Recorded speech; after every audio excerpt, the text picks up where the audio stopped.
ఇప్పుడే జీ5 app download చేయండి. చూడండి మీ ఫేవరెట్ టీవీ షోస్ ఎప్పుడైనా ఎక్కడైనా. నీ ఫోటో చూడలేదు కానీ చిన్నప్పటి నుంచి నీ గురించి కూడా అమ్మా నాన్న చెప్పేవారు. నిన్ను డైరెక్ట్ గా చూసే రోజు ఎప్పుడొస్తుందా అని చాలా వెయిట్ చేశాను. ఫైనల్ గా నిన్ను చూడడమే కాదు, నిన్ను కలిసినందుకు చాలా హ్యాపీగా ఉంది.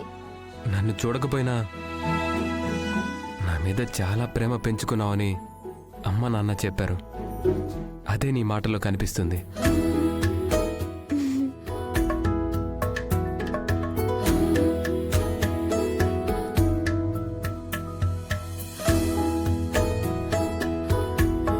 బాగున్నావా పృథ్వీ?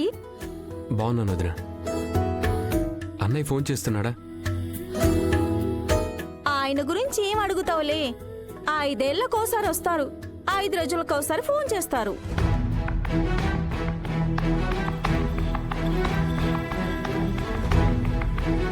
శుభమా అని నా మనోడు ఇంటికొస్తే నీ శోక కథలు వాడికెందుకే? అడిగారని చెప్తున్నానమ్మమ్మగారు. చెప్పింది చాలు. మొట్టమొదటిసారి నా మనోడు ఇంటికొస్తే హారతివ్వాలని ఇంగిత జ్ఞానం కూడా లేదా నీకు? ఇప్పుడే తీసుకొస్తానమ్మమ్మగారు. ఎవడో గారు లోపల నుంచి వచ్చారు కదా, తీసుకొస్తే ఏమవుతుందో.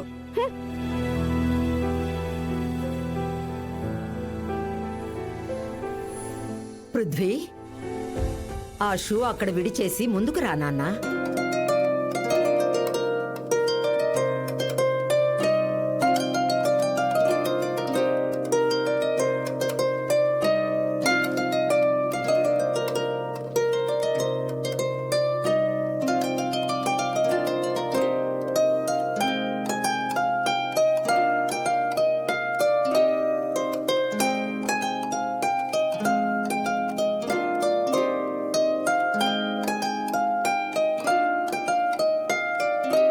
పదనన్నా.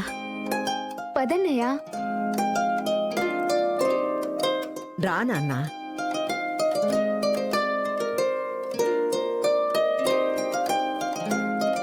నన్ను ఆశీర్వదించండి నానమ్మ.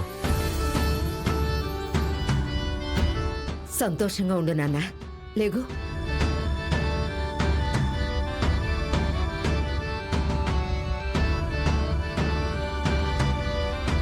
నా బంగారు కొండ, ఎంతకాలం అయిందిరా నిన్ను చూసి. రా లోపలికి రా.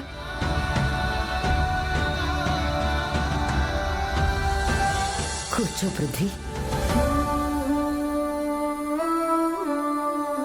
నువ్వు పుట్టినప్పుడు హాస్పిటల్లో మొదటిసారి చూశాను, ఇప్పుడు రెండోసారి చూస్తున్నాను. ఈ ఎదురు చూపుల దూరం 25 ఏళ్ళు. నేను బ్రతికుండగా నిన్ను చూస్తానో లేదో అనుకున్నాను. ఇన్నాళ్లకి నా మనసు తృప్తిగా ఉంది పృథ్వీ. బావున్నావా పృథ్వీ? కామేశ్వరరావు మావయ్య? అవును. మరి నేను కళావతి అత్తయ్య. కరెక్ట్ అల్లుడు. ఒసే కామాక్షి, ఇప్పటి వరకు బావా బావా అని లేడి పిల్లల గంతులేసావు కదా, మరిప్పుడేంటే కొయ్యబారిపోయో? మాట్లాడవే బావతో.